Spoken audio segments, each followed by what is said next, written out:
पे क्लिक करूंगा तो यहाँ पर ये आइटम हमारा मुकम्मल देखें इसमें यहाँ पर इसको स्टोर करना। अब आप क्या करेंगे, किसी भी लोकेशन पर चले जाएंगे शीट के ऊपर, फर्स्ट के अगर आप कहते हैं हमारा जो डेस्टिनेशन सेल है वो यहाँ पे है।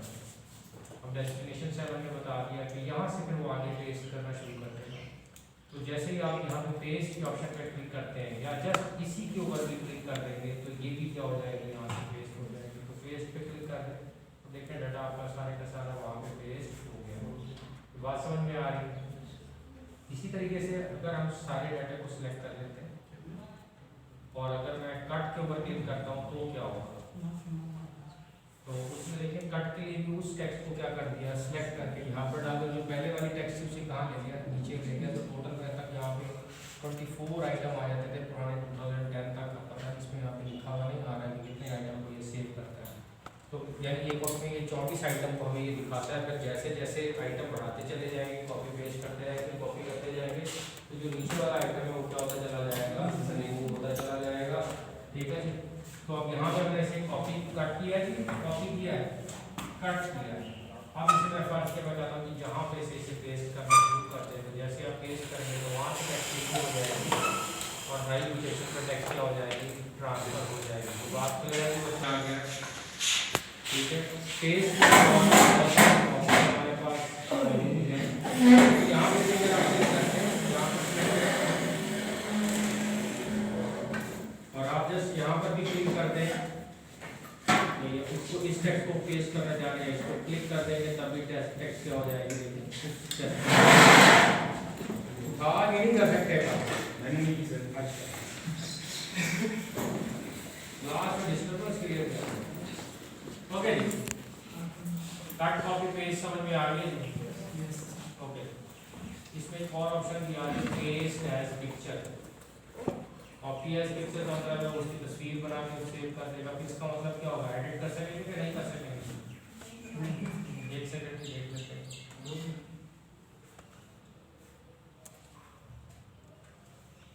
कॉपी के अंदर ये ऑप्शन है कॉपी एज पिक्चर, देख रहे ना, as shown on the screen या as shown when printed, as shown on the screen picture. Okay, format इसका पिक्चर। अब देखिए उसने क्या बना दी, ये तस्वीर बना दी। ठीक है, अब इसको मैं चाहता हूँ यहाँ पर पेस्ट कर दें, ये पिक्चर ही आ गया। जरा देखें पिक्चर के लिए साइज हैंडल डाल दें, क्या ये एडिट होती है? अच्छा, ये मूव कर सकते हैं, मूव कर सकते हैं, रोटेट कर सकते हैं इसको।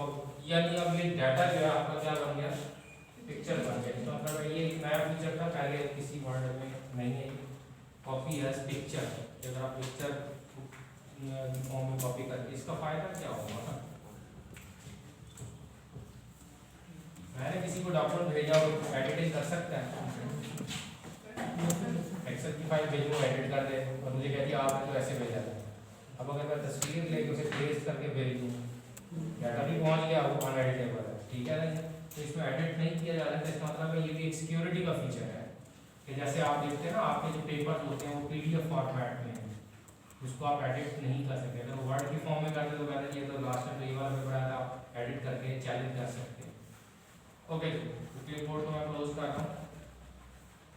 तो ये पिक्चर बन गई थी। अब इसको देखें, जैसे मर्जी मूव कर लें, इसको कहीं और जगह ले जाना चाहते हैं, अब ये मूव करेंगे एज अ पिक्चर। बात समझ में आ रही है? ओके जी, नेक्स्ट हमारे पास है जी फॉन्ट। फॉन्ट क्या होता है जी? हाँ, ये राइटिंग स्टाइल या टाइप फेस या appearance of the text. Text की अपीयरेंस को क्या कहते हैं, फॉन्ट कहते हैं। यहाँ पर हम क्या करते हैं, मैं कुछ टेक्स्ट को कंट्रोल C कर देता हूँ, नई शीट ओपन कर लेता हूँ, यहाँ पर इसे पेस्ट कर देते हैं।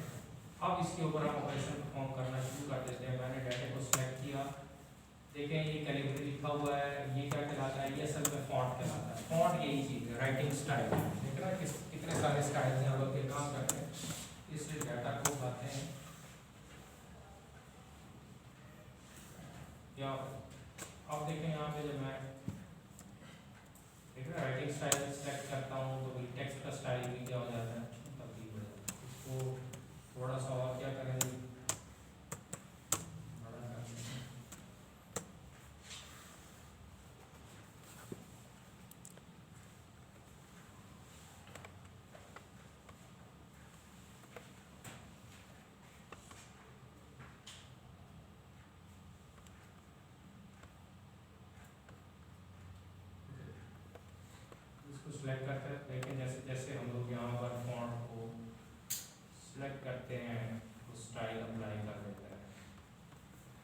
ठीक है। तो बहुत सारे हमारे पास फॉन्ट स्टाइल है, आप इसमें से कोई सा भी फॉन्ट स्टाइल कर सकते हैं, अप्लाई कर सकते हैं, लेकिन हमारा जो स्टैंडर्ड है वो कौन सा है जी? By default Times New Roman होता है, ठीक है। किताबें जितनी छपती हैं वो इस फॉन्ट में छपती हैं। नेक्स्ट ये इसका साइज है जी, जैसे जैसे आप इसका फॉन्ट साइज बढ़ाते चले जाएंगे, टेक्स्ट का साइज क्या होता जाएगा, बढ़ता चला जाएगा। और इसमें भी कहाँ से कहाँ तक इसे शो कर रहा है जी? 8 से 72 पॉइंट तक शो कर रहा है। बोल्ड में क्या होगा? तमाम टेक्स्ट जो है वो क्या हो जाएगी? मोटी दिखाई में आ जाएगी, जैसे आप लोग हेडिंग वगैरह लिखते हैं ऐसे ही। इटैलिक करेंगे तो थोड़ा सा ये टेक्स्ट को लीन कर देता है। अंडरलाइन में आपके पास इसमें दो ही हैं जी, अंडरलाइन सिंगल है या डबल अंडरलाइन, ठीक है। इसके अलावा ये जो सेल्स, ये शीट की जो लाइन्स है ये प्रिंट में नहीं आती है, ये जस्ट आपको डिजाइनिंग के लिए, डाटा एंट्री करने के लिए तो आपको पता होना चाहिए कि यहाँ पे सेल खत्म हो गया, यहाँ से सेल शुरू हो गया। तो देखिए प्रिंट में नहीं आती है।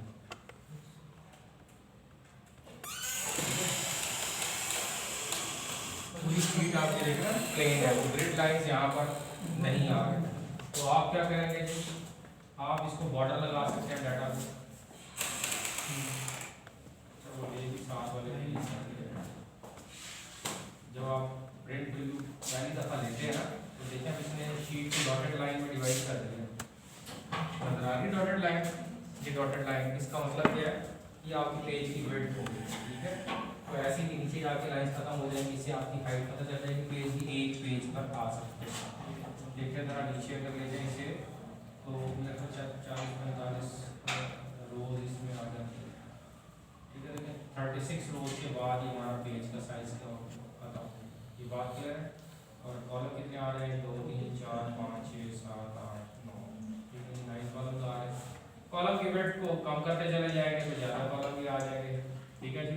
टेक्स्ट के साइज को कम करते चले जाएंगे तो भी ज़्यादा कॉलम आ जाएंगे, ओके जी।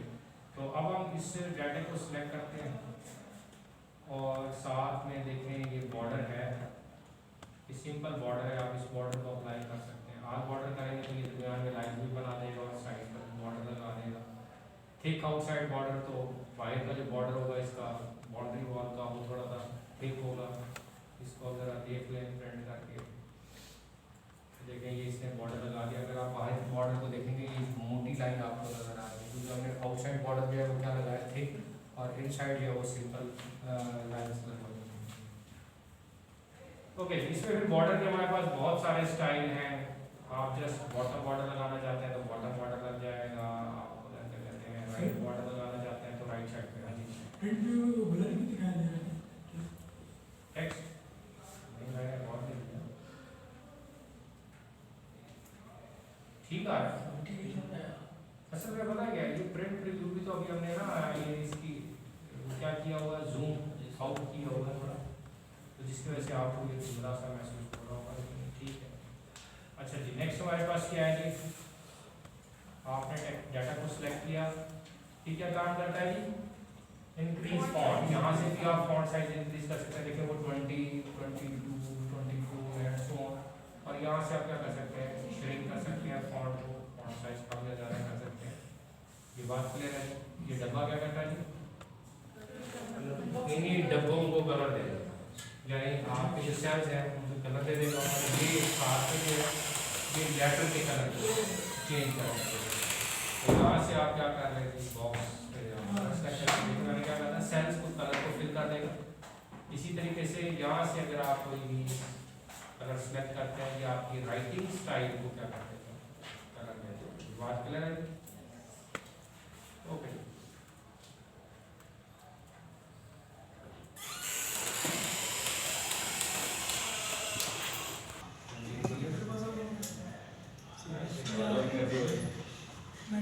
ठीक है जी।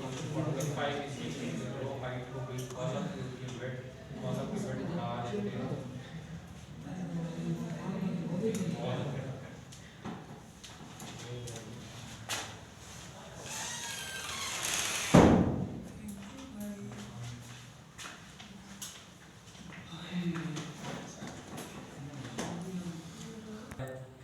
बॉर्डर अगर आप कहते हैं कि मैंने 2 लाइन वाला बॉर्डर लगाना है तो आप 2 लाइन वाला बॉर्डर सेलेक्ट कर लें।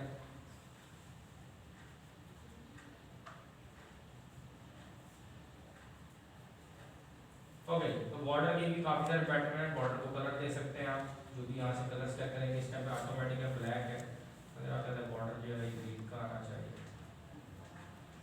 कभी ग्रीन हो गया एंड सो ऑन। अच्छा जी, बॉर्डर के बाद फिल में आपने कलर सेलेक्ट कर लिया, ठीक है जी। ऑरेंज करना चाहते हैं तो कौन सा कलर है, कौन सा ये बेल कलर है जी, सीरियल नंबर तो चेंज है इसका कलर, सीरियल नंबर इसका कलर थोड़ा चेंज है ना, कहाँ पे सीरियल नंबर है, मोर कलर पे हमारे पास फिर एक कलर पैलेट आ जाएगी या रेडियो आ जाएगी, इसमें से कोई सा भी कलर आप सिलेक्ट कर दो और ओके कर दे तो वो कलर फिल कर देगा। ओके, नेक्स्ट हमारे पास और इसमें क्या है, प्रोटेक्शन। प्रोटेक्शन में लॉग हिडन है, लेकिन ये काम कब करेंगे, जब आप शीट को प्रोटेक्ट करेंगे तब ये काम करेंगे, और वो आएगा रिव्यू और रिव्यू में, तो वहाँ जाके आप इसे डिटेल से करेंगे। अब नेक्स्ट हमारे पास टास्क जो है अलाइनमेंट के अंदर क्या रह गया था जी, मर्ज सेल। देखें अगर तो सेल में डाटा नहीं है, लेकिन ये 4 सेल्स हैं, ठीक है, मैंने इन चारों को सिलेक्ट करना है, जिसको मर्ज करने का मतलब है सेल को मिला के सेल बनाते, जैसे हमने टेबल में किया था। अब इन सेल में डाटा नहीं है, मर्ज कर देंगे तो ये एक सेल बन जाएगा। अच्छा, अब ये सेल जो है ये C8 भी इसके अंदर शामिल है, D8 भी शामिल है, C9 भी, D9 भी। अब जब ये एक इतना बड़ा सेल बन जाएगा तो बाकी सेल कहाँ जाएंगे, बाकी सेल होने चाहिए या नहीं होने चाहिए, वो कहाँ जाएंगे, और अगर वो मर्ज होके एक सेल बन जाएंगे तो रेफरेंस कौन से सेल का है, पहले वाले का आएगा। अच्छा, वो कहता है तो एड्रेस क्या बन जाएगा इसका, C8। हमेशा होता क्या चाहिए, जितनी बड़ी सिलेक्शन होती तो कहते हैं लेफ्ट साइड पर टॉप, ठीक है, लेफ्ट टॉप सेल जो होगा वही रहेगा और उसी का रेफरेंस भी रहेगा। तो जिस सेल का रेफरेंस रहेगा तो डाटा भी उसी का रहना चाहिए। अगर बाकी सेल पर डाटा है तो वो कहाँ गया, डिलीट हो जाएगा। और हम तो ये कहेंगे जिस सेल का रेफरेंस रहेगा तो डाटा उसी का रहना चाहिए ना, जो बाकी मर्ज होगा उनका डाटा डिलीट हो जाना चाहिए। वर्ड क्या करता था, वो सारे सेल का डाटा मर्ज करके कंबाइन कर देता था, करता था ना, जब टेबल में मर्ज करते थे सेल्स को, वो कंबाइन करके एक सेल के अंदर सारा डाटा बाकी सेलों का भी लिख देता था। लेकिन अब जरा देखें इसमें डाटा नहीं है, अब मैं इसे मर्ज करना चाहता हूँ तो ये मर्ज कर देगा। और ऊपर देखिएगा ये यहाँ पर C8 लिखा हुआ है जी, बाई डिफॉल्ट इसमें जो आप मैंने कितने सेल्स को सिलेक्ट किया हुआ है, 4 सेल्स को सिलेक्ट किया। अब मैं इसे मर्ज कर देता हूँ। मर्ज एंड सेंटर का मतलब क्या है जी, ये जो है ना इसको सेल्स को मर्ज भी कर देगा, और सेंटर का मतलब है वो जो टेक्स्ट है वो सेल के सेंटर में कर देगा।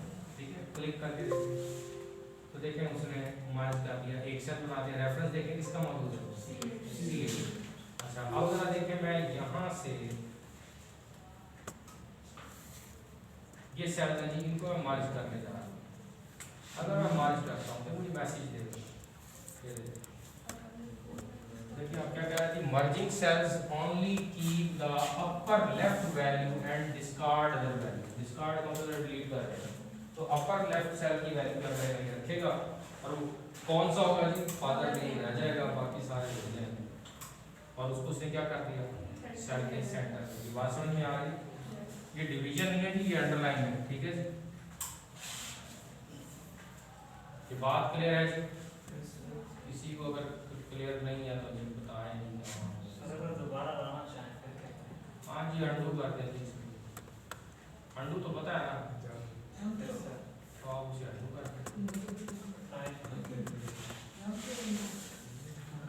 अंडू कर दें, या वहाँ पे देखें दोबारा एक्सीडेंट मैं जरा अंडरलाइन खत्म करने जा रहा था ताकि यहाँ पे इसी को मर्ज को दोबारा क्लिक कर दें तो सेल वापस आ जाएंगे। अब लेकिन देखिए सेल तो आ गए लेकिन डाटा आई हो। ठीक है, तो अंडू करने से ही क्या होगा, सेल हमारे डाटा हमारा क्या आएगा, वापस आएगा ऊपर वाली वो बैक पे। ठीक है, बात क्लियर है जी,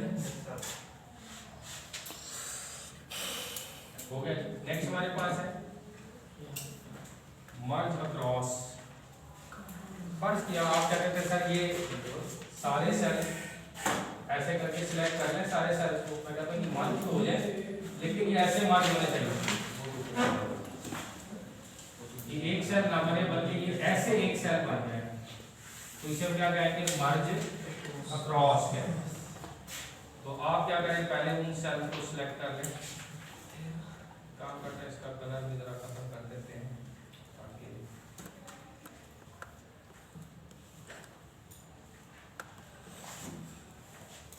अब अगर मैं एरिया ऑफ इंटरेस्ट और इन तमाम सेल को मर्ज अक्रॉस करता हूँ, फिर only keep the upper left value farther value. अब देखिए 1 बाय 1 मर्ज करता जा रहा है, देखें हर सेल को मर्ज करेगा, मुझसे पूछेगा, समझ में आ गई बात? और उसे ऐसे मर्ज कर दिया, क्रॉस में मर्ज कर दिया।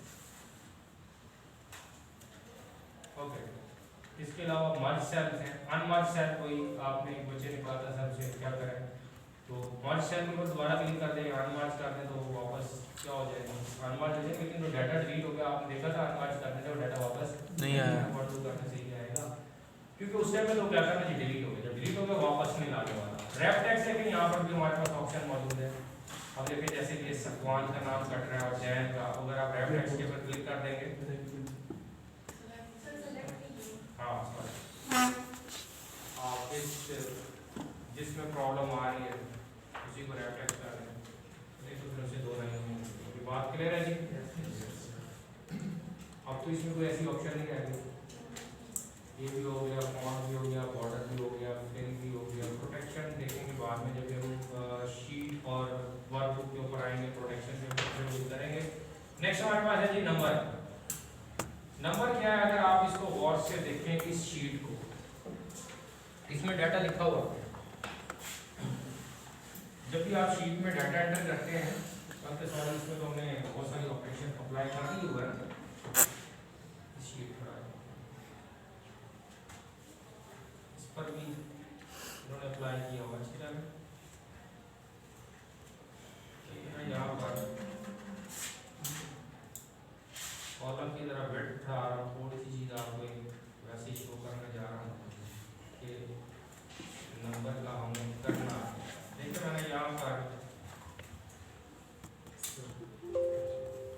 हमने यहाँ पर नाम लिख दिया है,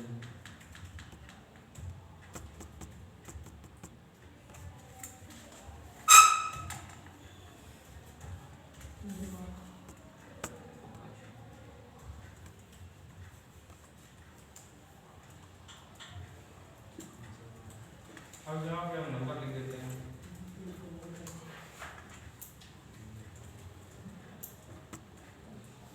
अगर आप गौर करें तो डाटा की अलाइनमेंट ज़रा देखें, अगर आप टेक्स्ट एंटर कर रहे हैं तो अलाइनमेंट कहाँ हो रही है, सेल में लेफ्ट साइड पर, और नंबर एंटर कर रहे हैं तो इसका मतलब ये जो सेल्स है ना, इसको यानी ये समझ लीजिए एक्सेल को हमने थोड़ा सा इंटेलिजेंट इस सेंस में किया हुआ है कि जब उसको न्यूमेरिक डाटा एंटर होता है तो उसे राइट अलाइन कर देती है, और जब उसे टेक्स्ट टाइप का डाटा एंटर होता है तो वो लेफ्ट अलाइन होता है। इसका मतलब है हर सेल की एक डेटा टाइप उन्होंने पहले से फिक्स की हुई कि अगर इसमें डाटा की टाइप है, क्योंकि देखें ये जरूरी नहीं है कि अब इसमें मैंने इस पूरे कॉलम में टेक्स्ट लिखे तो सारे कॉलम में नहीं, अब आप यहाँ पे नंबर देके देखें, यानी हर सेल की एक अलग डाटा टाइप है, ठीक है।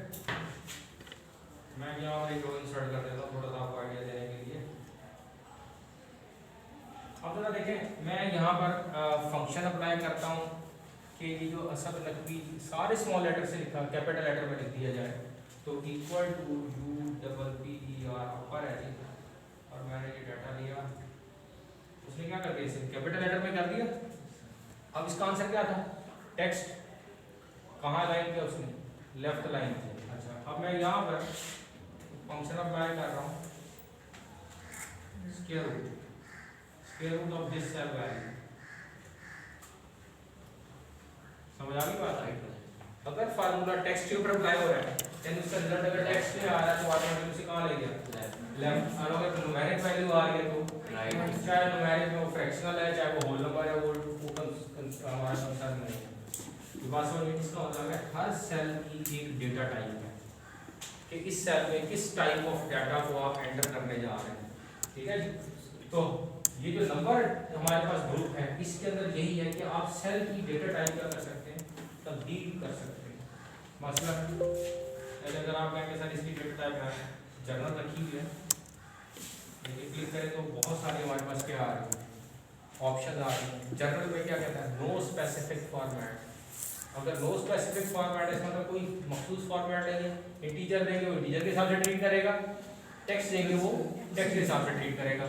अगर आपने इसको नंबर कर दिया तो इसको क्या कंसीडर करेगा, नंबर कंसीडर करेगा। और जब नंबर कंसीडर करेगा तो पॉइंट्स के बाद कुछ फ्रैक्शंस भी देगा। और ये कैसे देगा वो हमने खुद सेट किया होगा कि पॉइंट के बाद 2 डेसिमल प्लेस तक आंसर देना या पॉइंट के बाद 4 पॉइंट तक आंसर देना। जैसे मैं इसकी टाइप नंबर कर दूँ, उसने क्या कर दिया, बाकी फ्रैक्शंस को रिमूव करके सिर्फ 2 डिजिट ले लिए पॉइंट के बाद। अच्छा ये भी इसने कैसे दिए होंगे, अगर आप नंबर का डायलॉग बॉक्स ओपन करना है तो इस बटन पर क्लिक करके देखते हैं, नंबर का डायलॉग बॉक्स आ गया आपके पास। ये नंबर को सिलेक्ट किया, ये देखें कितना डेसिमल प्लेस है। अब अगर आप यहाँ से बढ़ा दें, अब अगर और करें, जब हमने 2 कहा था ना इसने राउंड भी खुद ही कर लिया था, राउंड करके आंसर देगा। ये